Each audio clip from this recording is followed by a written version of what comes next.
Bonjour et bienvenue dans la chaîne de Mathématiques Sciences. Aujourd'hui, je prends et expliquer une nouvelle vidéo. Cette vidéo donc tout simplement en mathématiques pour les premières spécialités. Et dans cette vidéo donc de mathématiques pour les premières spé, ici je vous propose une nouvelle vidéo dans laquelle on va apprendre à étudier un ensemble de points. Ok. Donc on va voir concrètement l'étude de l'ensemble de points. Et donc concrètement comment on le fait. Ok. Alors on va voir différentes propriétés ici qui vont nous permettre justement d'étudier cet ensemble de points. Ok. Comme ça va me permettre de voir si cet ensemble, finalement, c'est une ligne, c'est un cercle, et comment qu'il est surtout, ok. Voilà, vous. Alors, donc, pour commencer, avec l'étude d'un ensemble de points, on va introduire par une propriété. Alors, la propriété va sembler vous venir de nulle part, donc c'est pour cela que je vais vous faire une petite figure juste à gauche, pour que vous puissiez visualiser les choses. Donc, on va prendre deux points, A et B. Et le point I, tel que ce point I, c'est le milieu du segment AB, ok. Et je vais prendre justement un point M, quelconque, du plan. Et en fait, qu'est-ce qui va se passer? Qu'est-ce qu'on va voir comme relation? On va voir la relation suivante. C'est-à-dire, on va voir la relation, donc, MA, donc en vecteur, MA scalaire MB, égale à la chose suivante. C'est-à-dire, donc, la longueur MI carré, moins un quart de la longueur AB au carré. Ok? C'est la relation donc, qui va nous permettre justement d'étudier un ensemble de points. Donc, concrètement, cette relation-là, que on va tout simplement écrire dans quelques secondes, va nous permettre d'étudier l'ensemble des points M. Ok. L'ensemble des points M, concrètement, il est où? Ok. Et comment qu'il est représenté? Ok. On va voir ça après par la suite avec un exemple même. Voilà donc la relation qui va nous permettre d'étudier l'ensemble des points M du plan. Ok. Donc, cette relation-là est à apprendre par cœur. Alors pareil, encore une fois, cette relation se démontre, ne vous inquiétez pas. Alors juste là, je ne vais pas avoir le temps dans cette vidéo de le faire, donc on le fera un petit peu plus tard dans une idée qu'on aura un peu plus de temps. Mais voilà, c'est pour ça que je vous ai représenté cette figure, parce qu'en fait cette figure, quand on veut démontrer cette propriété, elle est très utile, ok. Et même pour vous, je pense que c'est mieux de visualiser avec une petite figure, ok. Parce que c'est vrai que si on vous introduit la propriété comme ça, sans figure, je le sais, et moi-même ça m'est arrivé, on n'arrive pas à visualiser concrètement à quoi ça peut ressembler. Alors du coup, je vais vous donner un exemple d'application de cette propriété. Donc ici, il s'agit de déterminer l'ensemble des points M, tel que, justement, on est à la chose suivante. Donc l'ensemble des points M, tel que MA scalaire MB égale à 2. Je rappelle, un produit scalaire, ça nous donne toujours un réel. Et A et B sont telles que justement la longueur AB. Donc ce sont deux points tels que justement la longueur AB égale 8. Ok. Voilà. Donc là, dès que vous allez voir cette question-là, déterminer l'ensemble des points M, tel que justement on a une relation donc de produit scalaire qui est vérifié avec une longueur, et là, vous savez, c'est cette formule-là qu'il faut utiliser. Ok. Donc, pour ce faire, dans un premier temps, quand vous avez un exercice comme ça, toujours bien identifier la relation. Ok. Toujours bien identifier le produit scalaire dont il est question, et donc les deux points que vous connaissez. Ok. Donc là, produit scalaire, tout simplement, ici on nous parle du produit scalaire de MA par MB. Donc je vais écrire MA scalaire MB est égal, donc là je ressors ma magnifique formule, la longueur MI carré, qui la plupart du temps en fait n'est pas connue, puisque c'est cette longueur-là que je vais rechercher pour déterminer l'ensemble de points. Moins, un quart de la longueur AB au carré. Donc AB, ici je le connais, donc je vais pouvoir m'amuser à le calculer. Alors, là pareil, on a la relation de base, de définition, qui va nous permettre d'étudier notre ensemble de points que nous voulons. Ok. Alors, donc là, ce que je recherche, c'est MI carré finalement. Ok. C'est la longueur MI. Donc là, ce que je vous propose, il y a deux solutions, il y a deux types d'élèves. Soit vous n'êtes pas trop à l'aise avec la formule, et donc tout simplement, vous allez remplacer, et à un moment donné, devoir la manipuler. Et soit on est un petit peu plus avancé, et on manipule la formule dès le départ, et après on remplace.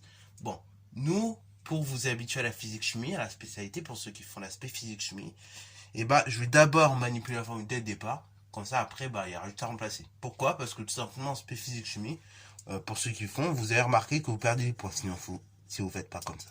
Donc là, regardez. Vous allez voir, la manipulation n'est pas très compliquée. Donc là, ce qui me dit, j'ai MA scalaire MB égale MI carré moins un quart de AB carré. Ce qui me dérange, c'est moins un quart de AB carré.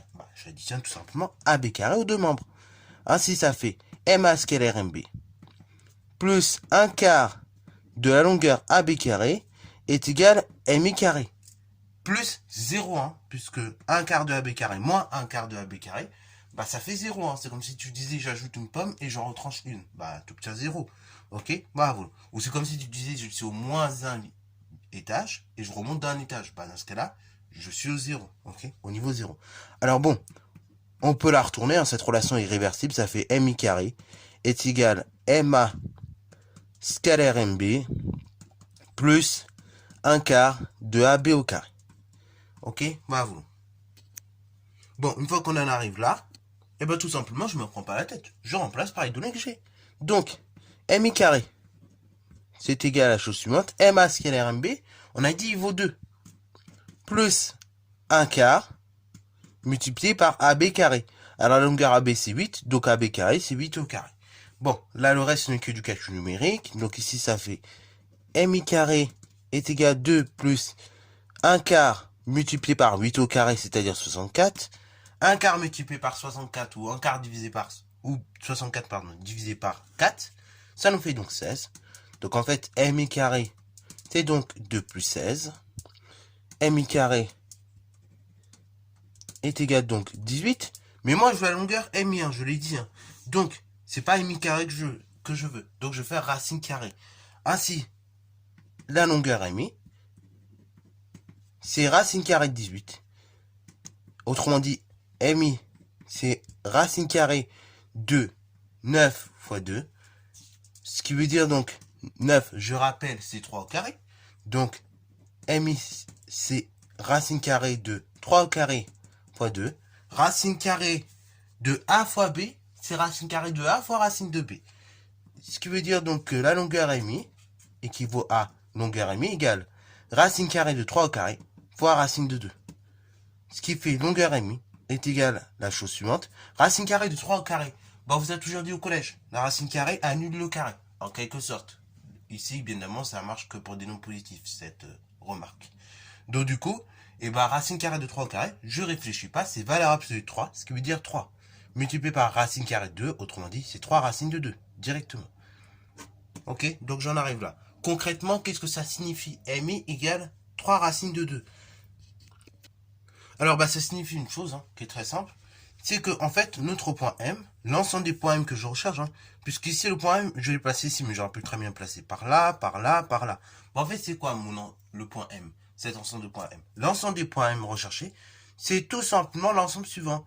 C'est donc l'ensemble des points M, tel que ça forme un cercle, mais pas n'importe quel cercle. C'est le cercle dont le milieu est tout simplement, dont le centre est le milieu de la longueur AB, autrement dit le point I si vous préférez, et dont le rayon est égal à la longueur trouvée. Donc MI égale 3 racines de 2. Ok, donc on peut le noter. Hein. Ça, pareil, l'interprétation, il faut l'avoir en tête. Ok, quand vous cherchez un ensemble de points, ici, dans cet exercice, et dans tous les exercices de ce chapitre en tout cas, la plupart du temps, c'est des cercles. Ok, ce sera un ensemble, l'ensemble de points recherchés, ce sera un cercle, dont le centre, c'est le milieu du segment dont vous a donné la longueur. Hein. Bravo. Et le rayon, c'est la longueur qu'on a trouvée. Ok, bravo. Donc on peut le noter. Alors, pareil, là, du coup, au niveau des unités, on va pouvoir mettre, hein, on ne va pas donner de précision sur l'unité, donc on va mettre de rayon 3 racine de 2. Terminé. Ok. Pareil, si on peut rester en valeur exacte, comme vous avez pu le voir, on reste en valeur exacte. C'est beaucoup mieux que des valeurs approchées. Ok, bravo. Bon, puis du coup, parce que oui, il y a une suite à ça. Ok, on a vu, dans le cas général, quand on étudie un ensemble de points, finalement, donc, l'ensemble obtenu des points M, c'est donc le centre, enfin, c'est un cercle dont le centre, c'est le milieu du segment AB, hein, bravo, et le rayon, c'est la longueur qu'on trouve, ok? Donc, je refais rapidement la figure, donc j'ai un point A, j'ai un point B, j'ai le milieu I, et j'ai un point M quelque part. Hein. En fait, c'est un ensemble, hein. Je pourrais le mettre là, là, là, n'importe où. Ok, de sorte à ce que ça forme un cercle, bien évidemment, dont le centre, c'est le point I, et le rayon, c'est la longueur qu'on trouvait. Ok, c'est la longueur MI, le rayon. Ok. Bon, dans le cas particulier où justement le produit scalaire des vecteurs MA et MB est égal à 0, en fait, il va se passer la chose suivante. Il va se passer que tout simplement, En fait, dans le cas particulier où M A scalaire MB égale 0, et bah tout simplement l'ensemble des points M que l'on va rechercher, finalement ça va être tout simplement le cercle dont le diamètre c'est la longueur AB. Ok, bah voilà. En effet, dans ce cas particulier, alors là pareil, il faudrait pouvoir avoir démontré la propriété précédente pour comprendre encore mieux cette démonstration que je vais vous faire rapidement. Mais donc dans ce cas précis, hein, où MA scalaire MB égale 0, il va se passer la chose suivante. C'est-à-dire qu'en fait, et bah tout simplement, la longueur MI que vous voyez là, bah c'est la même chose que la longueur IA, ok, bah voilà, que vous voyez ici, ok.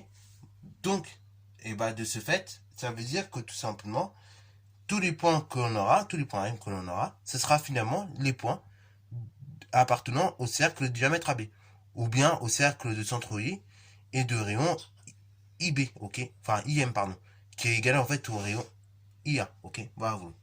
Puisqu'on est dans le cas particulier où MA scalaire MB égale 0, ok. Donc on peut le noter pour l'avoir en tête, ok. Donc ça c'est le cas particulier de la propriété. Voilà, donc ça c'est dans le cas particulier où justement le produit scalaire dit de vecteurs est égal tout simplement à 0, ok, bravo. Donc ce sera tout simplement le cercle du diamètre AB, ok, bravo. Donc ça, faut bien l'avoir en tête, hein. Quand on a un produit scalaire égal 0, bah finalement, l'ensemble des points M que vous recherchez, c'est le cercle de diamètre AB. Ok, bravo. Donc ça, c'est un cas particulier qui peut être éventuellement demandé en exercice. Mais bon, là, ça commence à devenir rare. Donc c'est pour ça que je ne vais pas trop m'acharner là-dessus. Dernier cas également qui est intéressant à voir, mais qui, vous allez voir, est rarement demandé aussi en exercice, c'est justement la réciproque, entre guillemets, de cette propriété. Il a été vu normalement en classe de 4e pour tous ceux qui proviennent de la enfin pour tous ceux qui sont allés au collège avant la réforme de 2016. Il a été vu normalement que quand vous avez un triangle rectangle, et ben en fait l'ensemble des points, hein, tous les sommets de ce triangle rectangle, et ben sont tout simplement inscrits dans un cercle dont le diamètre, tout simplement, c'est l'hypoténuse. Hein. Ok, waouh. Ça a été vu normalement pour tous ceux qui étaient en 4e avant la réforme de 2016. Après, normalement, ça n'a pas été vu puisque tout simplement cette notion en fait a été virée du programme malheureusement. Là, je ne sais pas d'ailleurs si ça a été remis dans le programme parce que le programme du collège a encore bougé malheureusement. Mais en tout cas, voilà, c'est des choses que vous avez dû voir peut-être avant, au collège en tout cas. Et ben en fait, cette propriété, elle se confirme encore mieux même en classe de première. Puisqu'on va dire la chose suivante. Si on a un triangle ABC qui est rectangle en C, ça veut dire quoi? Ça veut dire que finalement, le point C, en fait, appartient au cercle de diamètre AB, de diamètre le segment AB. Avec bien évidemment tout simplement les points A et B qui sont différents et surtout donc le point C qui est différent de A et de B. Ok, bravo. Donc on peut noter dans ce cas particulier. Voilà. Alors du coup, cette propriété, elle peut se démontrer. Hein. Donc le fait que justement ABC est un triangle rectangle en C, à partir du moment où C appartient au cercle de diamètre AB, hein, avec C différent de A et différent de B. Donc cette propriété, elle se démontre de façon très simple. Hein. Donc je vais refaire une petite figure encore à nouveau. Donc on a un point A, on a un point B et on a un point C. Donc quelque part, je vais le faire plus bas ce coup-ci, quelque part par là, ça a changé. Donc on a dit notre point C, il appartient au cercle de diamètre le segment AB à partir du moment où ce point C, tout simplement, appartient lui-même au cercle. Ok. Enfin, à partir du moment où on a un triangle ABC qui est rectangle en C. Ok. Bon, comment ça peut se démontrer? Ça se démontre de façon très simple en fait. ABC, donc, le triangle ABC, il est rectangle en C, à partir du moment où vous avez le produit scalaire suivant vérifié. Vecteur CA, le produit scalaire du vecteur CA par le vecteur CB est égal à 0. Ok, bah, ce qui veut dire que les vecteurs CA et CB, ils sont orthogonaux. Et ce qui fait qu'on a un angle droit en C, hein, puisque notre triangle ABC est rectangle en C. Ok, bravo. Or, d'après la propriété, si j'ai vecteur CA scalaire vecteur CB égale 0, et bien finalement, l'ensemble des points C du plan, vérifiant la relation que je viens de citer, et ben c'est l'ensemble des points C appartient au cercle de diamètre le segment AB. Donc ce qui, encore une fois, démontre la propriété. Vous voyez, ça se démontre très rapidement. Voilà, ça m'a même pas pris 2 minutes pour le faire. Ok, bravo. Donc, sur ce, c'est la fin de cette vidéo. J'espère que t'as plu. Si c'est le cas, comme d'habitude, n'hésite pas à la liker, commenter et bon à en mathématiques et en sciences.